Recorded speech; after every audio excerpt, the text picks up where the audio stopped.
Now this week I have travelled to the town of Newmarket in County Cork, to a little cottage that's perched upon a hill. The question is, who lives there? Well, it's a she to start with, and she would describe herself as a wife, as a mother, and a Limerick woman to boot. Her name is Joan McDonnell. Well, when I was growing up, I found that certainly the area we were living in, the sun always shone. I don't know where Frank McCourt got all the rain, but it's always certainly shone in Killeely, and we had a wonderful time.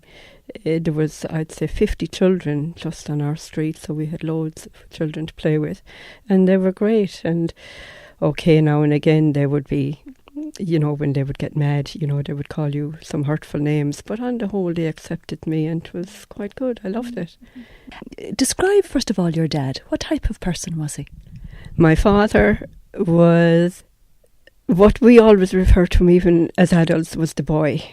My father was very young at heart, the absolute image of James Cagney, and he would never go out without being suit and shirt, and he would iron them himself because my mother wouldn't do it. He would change the collar, so he always looked really dandy, compared to the rest of us. He looked really spruced up all the time, and he had a wonderful ability to tell tall tales, as Vince has told me now they were, but I believed every word when I was a child. I believed every word he said. He was the finest swimmer in the world, swam the Atlantic, I'm sure, but, he wasn't even able to swim, my mother told me, but, to me, when I was young, he was just wonderful. It sounds to me, just from reading, that he had a connection with you. He knew when you were off form, and you could kind of divert other people. You couldn't divert your dad.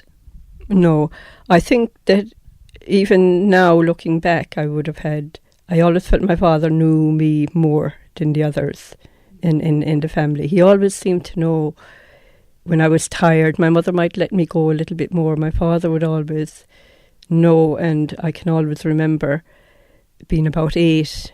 Now, I was a heavy child, quite heavy, and coming out by Clancy Strand, and I was lagging behind, and he just said to me, "Are you tired, love?" And I said, "Yeah." And he just tipped me up on his shoulders and carried me the 2 miles home. Now, he was a small man, and when you bear in mind that kind of thing did not happen in the area we lived, there was no mollycoddling. So it was a very unique thing for him to do, because it just didn't, kids were just were let get on with it. My mother, on the other hand, somebody had said to me recently, you preferred your father better than your mother. My father had that kind of time, but my mother, on the other hand, was weighed down with, all the chores of 7 children, trying to feed us and clothe us and all the rest. And it's like everything else, Dad possibly had the good part, but that's not taking really away from what she did, But I mean, I was telling it as a child and how I remembered it. But I can equally say that my mother was just as valuable in my life, as my father. My father died very young. He was only 65, and I was only married about a year. That was quite upsetting, And strangely enough, my mother only died after a month after being down here, and it was kind of strange, really, because my mother had been healthy most of her life, but she was a smoker, as was my father, but she got emphysema. And of course, in her later days, she found it very difficult to breathe. For me, even, I would say, like the polio or anything else, I would much prefer to have that than to have an attack of asthma any day. You mentioned polio. In some ways, it has defined you, the woman that you are today, in some respects. Would you agree with that?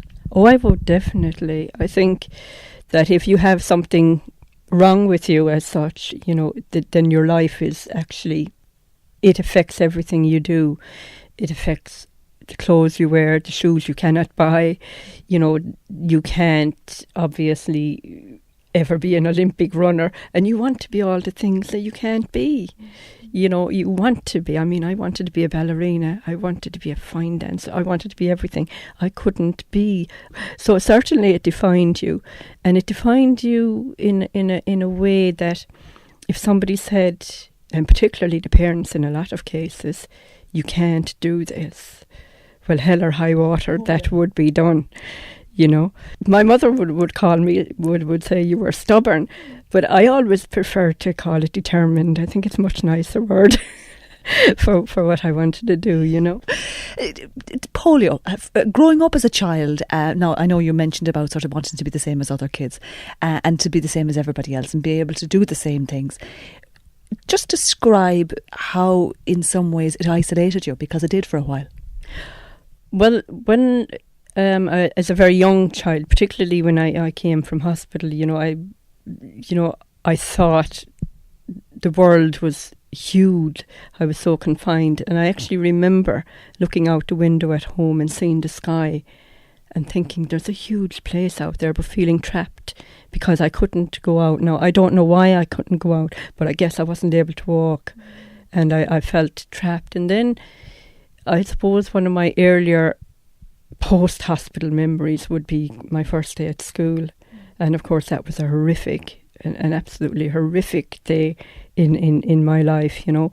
Every single one of them, I would say, slapped me across the face as I was standing outside the door, and I was terrified to move in case somebody would knock me down, because I knew even at that young age I wouldn't be able to get up, and I found that very, very difficult. But even at that age, I found after a couple of weeks, I just began to adapt. I adapted so quickly to being on my own, not to be playing with other kids, just to go in, learn, and go home. And that's how that's how I survived most of my school days, actually. I suppose back that time, if you were different at all, it was just acceptable. It was just acceptable to beat somebody up who was different. You know. What do you think your mother and your father would have said if they had known at the time, presumably they knew later on, that this is what you were going through? You know, my mother never believed in fighting over children. You know, she always said, if you be fighting over children, you'll be fighting forever. So she never would. But I think, had I come maybe to my father, no, I don't know, but maybe he would have. You know, because there was this thing of, you know, the crybaby. You know, crybaby, £1.10, they used to say. And so nobody wanted to be a crybaby. So you wouldn't, you know, so you had to get tough very early, you know. And do you think maybe that your parents sort of nurtured that, you know, get on with it, toughen up, because this is the way life is. Life isn't going to be easy. In some way, we need to have you standing on your own 2 feet, proverbially speaking, and being able to take the knocks, because life will throw them at you. Yeah, I think that's possibly true, because my mother very often would say, you know, life will have many knocks, and you'll need to grow up, and you'll need to do this. So she would constantly be at me, and they thought I would never get married either. And do you think that they thought that you'd never get married because nobody would want you, or because in some ways, because of maybe the way you describe in your book as being somebody who was sort of quite moody and sort of standoffish? People would have said, you know, that you were a bit standoffish, or you were very severe looking, people would say to me. And even when I got married to Vince first, he was constantly saying to me, you know, are you all right? What's wrong with you? And eventually I had to be laughing all the time, because when I'm serious, people think I'm in a bad mood, and that's not the case at all. For a long time, I wouldn't talk to anyone. I mean, I did go through a phase, particularly in my teens, when I wouldn't speak to anyone for about 2 years. So I did go through a phase of being very, you know, non-committal, as it were, you know. And when you say you wouldn't talk to anybody, I mean, to what extent did that go to? That would go to everyone, you know. It would, yeah. And it was only, I think, on one particular day when my mother said to me, I was talking to somebody about having somebody like you who didn't talk, and suddenly, I don't know if the asylum was being mentioned or whatever, but I soon knocked myself out of it, you know. But I was very, very withdrawn, I'd say was the word, yeah. I really had gone into myself in maybe 15, 16, age group, because I couldn't get a job. I couldn't get, nothing was going right. When you went for a job, if you told somebody you had asthma and polio, that was it. You just didn't get a job. And eventually, while I was able to be economical with the truth on the asthma, I couldn't hide the polio. You couldn't. There was no way I could hide it. So I just had to, be upfront with that. But I hadn't realised, because I'd blamed everything on the polio. But in fact, it was the asthma that was stopping me getting the job, not the polio. Because employers would be worried about all the days off, the sick leave. And you know the way you say the polio, so some people who have polio are in wheelchairs, and some people then, I suppose, maybe their bodies, they're able to get around, but they're quite contorted. But I'm looking at you here, you're here beside me, and you're none of those things. But presumably you've vastly improved. Describe the way you describe yourself in the book, because the day I was to meet you, and I thought to myself, I don't know what I was expecting. Suddenly this very able-bodied woman comes to me, and I think, that couldn't be her. Well, I suppose a lot of people they don't even know I've a limp. I often say that I walk like a sidewinder, in that I don't walk on one leg and then the other. Because if I did, I would have a terrible limp. A lot of people wouldn't realise I'm maybe 2.5 inches short in the other leg. But I've developed a way of walking slenty ways. Right? Now that actually makes me a little bit smaller looking, because if I stood on the other leg, I would be bigger, you see. Now, you say polio isn't around anymore, but of course it is making a kind of a frightening comeback in the region of post-polio syndrome, and quite a few people are getting that, and I actually belong to that organisation. But some of the people there are, would still have calipers and would still be, have difficulty walking. There is a lot of people, about 7,500, I think, in this country, with polio, and some of them with post-polio syndrome. And just briefly, now we won't get diverted too much, but I mean, is it that the virus has been reactivated in those people? No, it's not that they say the virus never goes away. That's one of the things. But the actual people, say like myself, who maybe had been in calipers, and maybe say people who had been in wheelchairs and have improved and have maybe worked for 40 years, some of them are finding themselves back in calipers and in wheelchairs.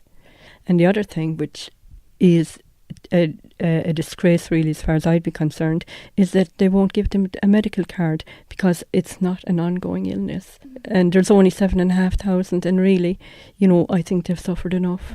And I do think that really the government should really step in and repay them, by at least, looking after them now. Tell me and describe to the listeners some of the ways that you actually went about trying to even up the two legs. Well, when I was very young, I had a lift on my boot when I was about 9. And because I suffered greatly with that, I was really tormented by boys and girls, so I didn't want to wear that anymore. Are they the big black boots, the huge, big, sort of high rays in them that are rotten looking? They're not attractive in the least. Not a bit, no. Okay. So had it been in the 70s and I had 2 of them, I would have had platforms, but I had one platform in 1960. And so when it came to going to the dances and going whatever, I thought, if I could even myself up, I'll be, this should do. So, of course, I came up with the idea of putting the lift inside the boot. So, you possibly know 1968, 69 was the year of the mini, but it was also the year of the high boots, the boots that came to the knee. And so these were great, and you had plenty of room in them. So I got a piece of timber about 2 inches thick. Unfortunately, it was only about half the size of the boot, which meant it only fit in the middle of the foot. And but on it went, and of course it felt lovely when I stood on it first and walked out, and then was marching up and down with my friends and saying, notice anything, and they're looking there, and I'm delighted with myself. And I'm taller now as well, you see, it's a bonus. I'm 2 inches taller as well as being straighter, and they're looking. I said, no. I said, I'm walking straight. I said, oh, so you are. You look funny walking straight. So off I went to the dance with my newfangled boots, and I felt great, really terrific. And I was getting loads of offers, And then, of course, the old piece of timber started to kick in and cause havoc. And, of course, by the end of the evening, I was in agony, absolute agony. And I still got up. I still, despite being in the agony, when this fella asked me to dance, I crawled out on the floor. And I'd say he was holding me up. And as I said, at that point then, and I often laugh about this because people don't usually ask questions like that, you know. And he said, "There's something wrong with your leg." And I said, "Yeah." So a week or so later, I thought I'd try it again, but this time I would try a sponge, thinking that would be. And sure enough, I got the big sponges out at the time, about 2, 3, 4 inches thick, and that did the trick, and lovely. Getting wolf whistles and all I was thrilled again, until by the evening the sponge had gone down, flattened after being walking all day. And this same man who'd wolf whistled in the morning said to me, "There's something wrong with your leg, love. Have you hurt your leg since the morning?" So what could I say? What could I say? And for somebody who spends time in hospital, you spend a lot of time in hospital. Croom Hospital, for anybody living around, I suppose, Munster, even sort of the West, really. Croom Hospital, the orthopaedic hospital, would have been, I suppose, a mecca for people with anything to do with bones, with problems with their bones. You spent time out there. You've got some memories of that. You know, I don't actually remember going there, but I do remember vividly my operation. And I said I can remember in detail. I can remember going to the theatre. I can remember the porter, Joy, at the back of me. I can remember all the big drums and thinking they were going to put me in there because there was all this steam coming out, you know, and I was wide awake, you know, at that point. And I remember them giving me the injection. And what age were you? I was, I would say at 5. And you mentioned not getting visitors, not having visitors. For a small little girl stuck inside in the bed, looking around her, what was that like? That was difficult because I know now it's only about 10 minutes from Limerick. In fact, every time I pass it, I think of that. But I, again, adapted to being able to draw everybody else's visitors over to me. So what would happen, and visiting was very strict, was, you know, mostly on a Sunday, people would come. And so I would sit in bed and preen myself, almost like combing my eyebrows, and I would be doing every kind of thing. And then people across would be curious as to what I was getting up to, and then they would come over and chat to me. While I didn't have my own family, I had everybody else's family.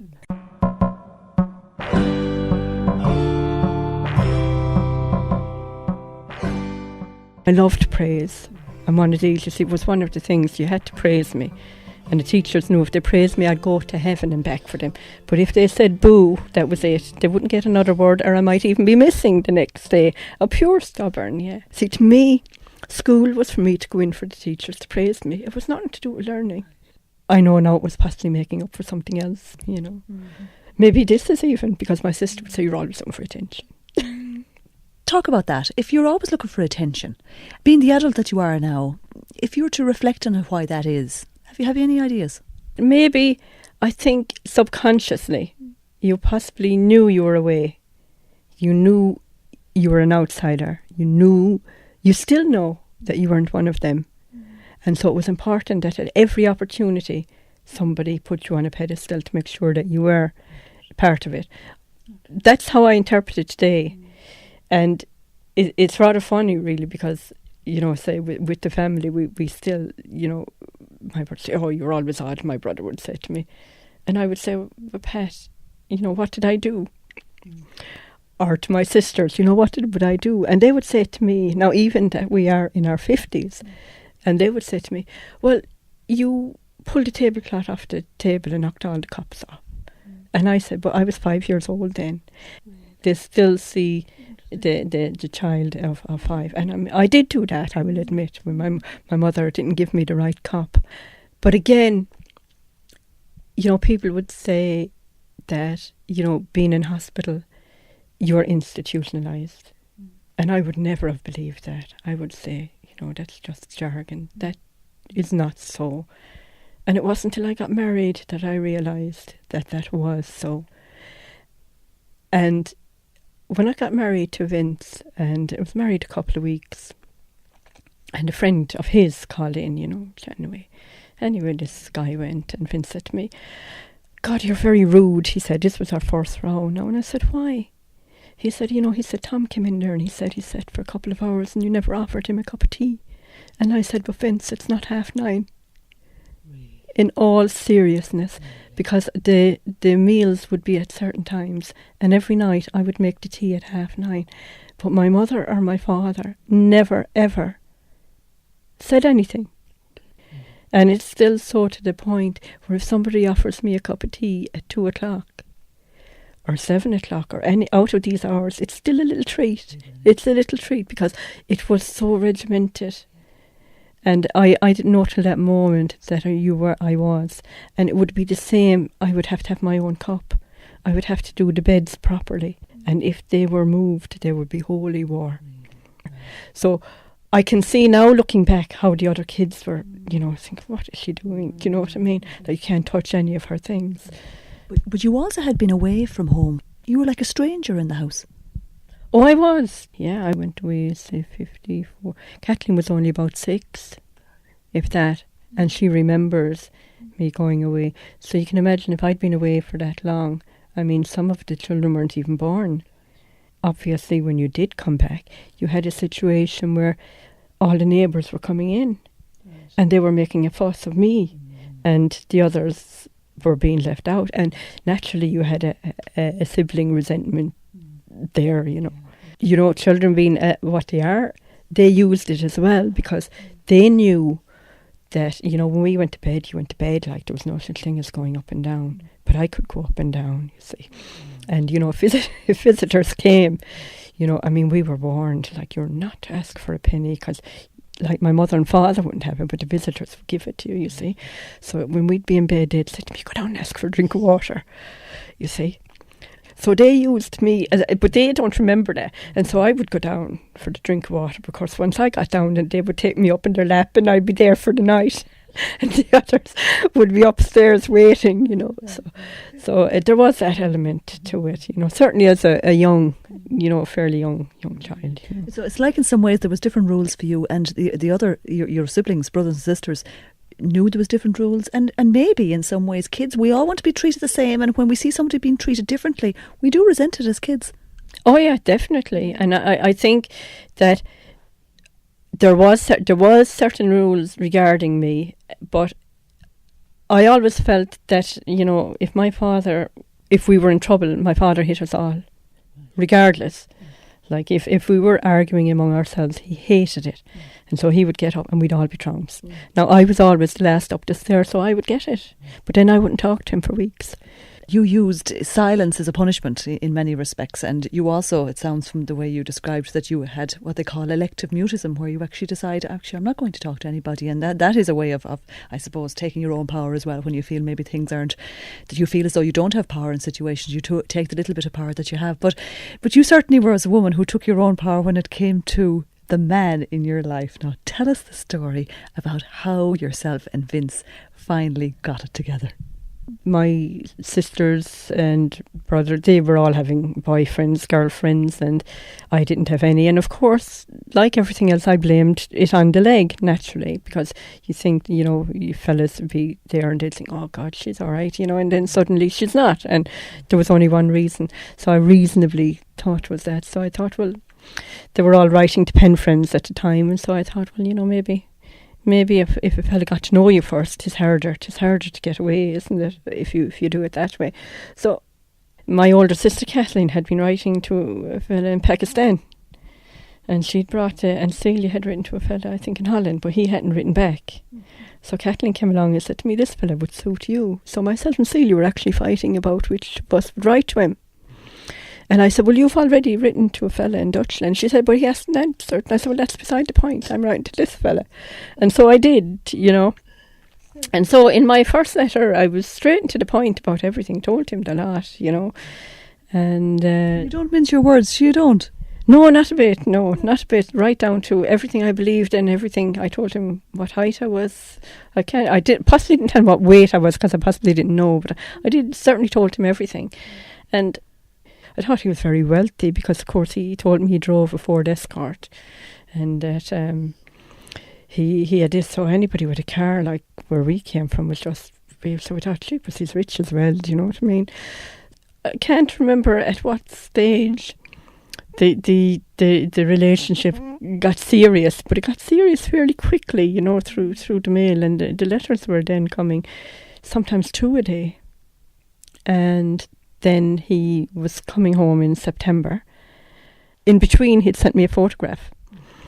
And of course, and he was really, you know, he had a suit and a tie and everything. And I mean, this was the year of the hippies. And I was a hippie, you know. And I was really into the flowers and the flower girl and you know, I was into it all, you know. And so he didn't suit me at all in the photograph. So I told him, you know, I really prefer the hippie look. So, of course, when he arrived at the door, he had an open shirt and this great big medallion, huge medallion, you know. And I thought, what's my mother going to make of him, you know, when he goes in? I thought it was my business to show him the leg, you know. And how you come in? Yeah, here, do you want to see the leg now? Quick, let's get this over and done with. So that literally was it, you know. But again, you know, he didn't think that was unusual. You know, he just sort of just accepted it. You know, he didn't say, well, you shouldn't be doing something like that now, you know, in the middle of the Clare Hills at 10 o'clock at night, you know. Let me just clarify for listeners who don't know the Clare Hills, it's a real courting couples place. But we'll ignore that part. Yeah, we will. Yeah. We met at Christmas, which would be 3 months later, for about 10 days, and we got engaged then. Just like that.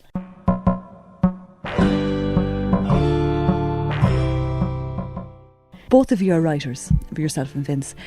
Do you ever find there's competition between you? Well, there's no actual competition between us. I mean, I regard Vince as the real writer. You know, I think he's an exceptionally good writer. You know, he's just got to be recognised more in Ireland, I think, at the moment. But I did have a competition between myself and Frank McCourt one night.